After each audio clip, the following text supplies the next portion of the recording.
it is looking more likely that this former #1 overall pick will be joining the Oklahoma City Thunder, as recent reports have come out saying that this is the perfect move for both sides. It could rejuvenate Markelle Fultz's career, and it could also give a veteran presence off the bench for the Oklahoma City Thunder in case injuries do happen throughout the season, because there is some minor small injuries that are going to happen, and there might be a big injury where we might need someone to come in and step into a little bench rotation role as a key role player. And Markelle Fultz would fit that perfectly. It just comes down to, would he be willing to sign with the Oklahoma City Thunder for less than what he's probably looking to get? We're going to break that down here on Thunder Digest today. Before we get into all that, though, I want to take a quick moment and recognize that around 68% of you guys coming back and watching these videos are not subscribed to the channel. If you find yourself coming back on a regular basis and you want to support the channel, the best way to do so is hitting that subscribe button so you don't miss a single minute of action here on Thunder Digest. With that out of the way,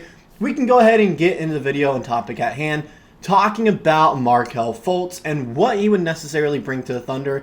And realistically, is it something that could happen? To me, yes.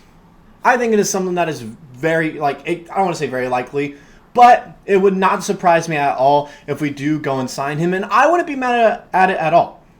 I've talked about it before between him and Dennis Smith Jr. I would like Dennis Smith Jr. just because I feel like he's willing to take that cheap contract, and I just like Dennis Smith Jr. overall in general. However, Markelle Fultz, a former lottery pick who has proven himself to be one of the better role players in the NBA. Now, I will say his three-point shooting isn't there, but with the additions we've made this offseason, we don't necessarily need him to be this catch-and-shoot guy off the bench. The way he attacks off ball and cuts to the rim to get open looks, now with Isaiah Hartenstein on the team, it's going to be very likely that he can get some scoring opportunities when he does play.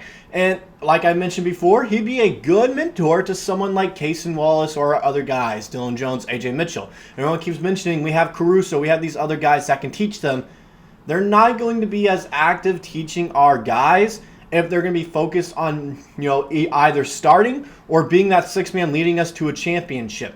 That's why we would kind of sign one of these guys to a vet minimum contract or so they can be these mentors to these young guards that we'll have in the future, and only be a one-year deal as well. I wouldn't expect it to be 2 or 3 years like we did with Isaiah Hartenstein. I would expect it just to be a one-year deal, and he'd probably be chasing that ring, add it to his resume. Once he gets that ring and shows he was part of a championship squad, the next season a team would spend a little bit more money on him just so they could have him part of his team, of their teams. So that's what's kind of going on with this situation. He'd serve as a mentor, a guy who wouldn't really play unless there was an injury, where he would step into that rotation and he would fill it well. It's not like he's a bad player. That's just his role, and we got to realize that if we go after and get him, he wouldn't be playing all that much. He'd just be there as a mentor. And as a mentor, I think it'd be great. Now, the likelihood of this happening and why it's being talked about so much is from this article that I just recently found. Landing with the Oklahoma City Thunder would be a borderline ideal outcome for him. Bleacher Report wrote, they have the spacing inside the rotation to open up lanes for his dribble drives, pull-ups, and overall playmaking. Fultz is not a strong weapon from the outside, shooting more than 30% from the arc just once in his career. The addition of big man Isaiah Hartenstein, along with their established spacing, would allow the slashing guard to find scoring windows. Granted, Fultz's minutes would likely be sparse with Alex Caruso and Wiggins, Cason Wallace, and Isaiah Joe in the rotation. This also doubles as the best argument against the Thunder, burning a 15th roster spot on him. So, as you can see there, that's their best argument, is we're already guard, we're deep in the guard position. Now, we like to play through guards all the time. We know this with the Thunder. We like to play through our guards. I just think, granted a small injury happens, or even we can use him as a trade piece if we have to. All right, sometimes you need to take on someone that's not really going to play for you, but is a decently sized contract, so you can use them as a trade piece to a team that's looking to rebuild and get that #1 overall pick in the draft. Then you get someone that can actually fill in a good roster spot for you when you're trying to compete in the playoffs. This is what I'm kind of seeing from it. He's a mentor and someone that we could look to trade later on in the season. It's just an ideal move, and we don't trade him. It's ideal for Fultz as well, because he's just going to be riding that bench and win a championship while doing so. And it's not like he's a bad player either. When you look at the stats we talked about the other day, I'm going to pull them up right here as well. Last season, averaging 8 points a game, 3 boards, 3 assists, steal a game as well, less than 2 turnovers as a guard, which is nice to see, less than 2 fouls. He shot 47% from the field, which is nice. It's just that 3-point shot. We know he's not a good 3-point shooter. We know that from him. It's not like we're going to be asking him to be this, spot-up 3-point guy off the bench. That's not what we're necessarily asking of this last guy that we, would sign. Because they're not going to be playing all that much. They're going to serve as a mentor. And that's what Fultz would do well. When you look at how he plays, his slashing ability, his defense ability, all right, he would be great mentoring these young guys that, haven't been in the league all that long.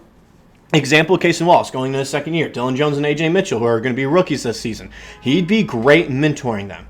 He really would. And that's my point with him. He's not a key player for the Thunder. He isn't. He's here so we can have these in the future after this season for the guys that aren't going to be playing as much. Dillon Jones and AJ Mitchell. Dillon Jones next season, depending on what happens with Alex Caruso, he may get valuable minutes, along with Nikola Topic, who needs to kind of be better on defense. And I think Markelle Fultz could teach him how to do so while he's recovering through his injury, his ACL surgery. It's just one of those things where he's not going to play. He just isn't. We need to come to that realization. Markelle Fultz won't play for the Thunder. Only if there's an injury will he come in there and get suitable minutes. It's just a guy that's going to serve as a veteran presence on the bench to teach and kind of, mentor our young guys. And even if he does play, he's been a great role player the last few years. When you look at the stats, all right? These are his career stats right here. Looking at just the career stat totals right down here, career averages, 11 points a game, less than 2 turnovers, less than 2 fouls, a steal a game as well, 4.5 assists, 3.5 rebounds. Right there, he's averaging an offensive rebound a game as well throughout his career. You look at what he's done with Orlando as well. That's when his career was really doing well. Didn't play well for Philadelphia at all, but I think there's just a curse over there for rookies in general. Just look at it. But ever since he went to Orlando, played in 72 games his first season there, started in 60, 27 minutes per game, shooting 46% from the field, 73% from the free throw line, 12 points a game with 3 boards and 5 assists. Take that from him. And then when he finally started becoming more of a bench player, when he is healthy, last season didn't really play a lot, only played just in over half the games last season, which was all right. He started in 60 games for Orlando in the 2022-2023 season, averaging 14 points a game. That's where, realistically, that was his best season, shooting 31% from behind the 3-point line. Looking at all the stats here, 4 rebounds, 5, almost 6 assists right there, 1.5 steals a game. He really does well when he knows he's a role player. He does. And coming to OKC, he would know he's a role player, he's a mentor, and we would get stats, I don't want to say very similar to this, just less if he did end up playing. Because he's an athletic guard who's not really going to be shooting the 3 ball all that much. He's going to be slashing, and we have shooters in our bench rotation, so he doesn't have to worry about that. He can do off-ball cuts and actions to get open and find a lane where he can drive in and score if he is playing. That's my key thing. He's a great slashing guard that we can use in our bench rotation if we have injuries. Just being honest there. He'd be like our 12th best player if we signed him at this moment. And so he's on that fringe spot where, okay, injury, he gets put in that rotation, but realistically, he's just there kind of waiting for his opportunity. It really is a good move for the Thunder. It is. Both parties, it works out phenomenally. Markelle Fultz is looking to go to a contending team and, get a few minutes here and there, be a, role player, a key guy that can get a ring as well. So next season, when his contract is up, he can sign for another team to a decent little deal and get that bag secured. Whereas Oklahoma City Thunder, we're looking for a veteran presence, like I've been saying, to mentor our young guys and be there in case injuries do happen, especially come playoff time when we need a veteran who has played in these kinds of moments before. That's why I think it would be a good idea to sign Fultz. I'm not going to be jumping on the idea. I don't think it's like an absolutely we need to do it today. It's more of a, okay, let's kind of feel it out. Let's see what he's asking. Let's see what his mindset is or what he wants to do this upcoming season. And if it's going to work out and we can actually, deal with it, unlike what happened with the Gordon Hayward scenario, let's go ahead and go get him. Why not?